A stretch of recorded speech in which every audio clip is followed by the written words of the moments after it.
தனுசு ராசிக்கு இன்றைக்கி நாள் எப்படி இருக்கும் அப்படின்னா, தனுசு ராசியே திட்டம் போட்டு செயல்படுறதுல கெட்டிக்காரர் நீங்கள். அது மாதிரி நீங்கள் என்னெல்லாம் திட்டம் போட்டு வச்சுருந்தீங்களோ அது எல்லாமே இன்றைக்கி செயல்படுத்தி முடிப்பீங்க. தொழில் வியாபாரத்தை பொறுத்த மட்டுக்கும் உங்களுக்கு லாபம் நிறைந்த நாளாக இருக்கும். ரொம்ப குதூகலமான நாளாக இன்றைக்கி இருக்கும். ஏன்னு கேட்டிங்கன்னா, உங்களுடைய பழைய நண்பர்கள் எல்லாம் சந்திக்கக்கூடிய வாய்ப்பு கிடைக்கும். அவங்க மூலமாக ஏதாவது ஒரு கெட் டுகெதரில் கலந்துக்கிற மாதிரியும் இருக்கும். இல்லைன்னா உங்களோட தொழிலில் வேலை பார்க்குறவங்க, கூட வேலை பார்க்குறவங்க வீட்டு விசேஷங்களில் நீங்கள் கலந்துக்கிற மாதிரி இருக்கும். சுப செலவுகள் இருந்தாலும் மனசு முழுக்க சந்தோஷம் நிரம்பி வழியும்.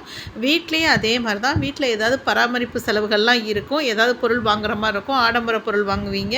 வீட்டில் உங்கள் குழந்தைகள் உங்களோட மகிழ்ச்சியாக இருப்பாங்க. கணவன் மனைவி உறவும் சூப்பராக இருக்கும். சில பேர் அந்த வீடுகளில் உறவினர்களுடைய வருகை இருக்கும். அதனால் அவங்களுக்கு ஆதாயமும் கிடைக்கும். மனசு முழுக்க சந்தோஷமும் கிடைக்கும். இன்றைய நாள் தனுசு ராசிக்காரர்கள் நல்ல ஒரு பொது இடங்களில் சந்தோஷமாக சுப நிகழ்ச்சிகளில் கலந்து கொள்ளக்கூடிய ஒரு அற்புதமான நாளாக இருக்கும். இன்றைக்கி சந்தோஷம் நிறைஞ்ச நாள் தான் உங்களுக்கு.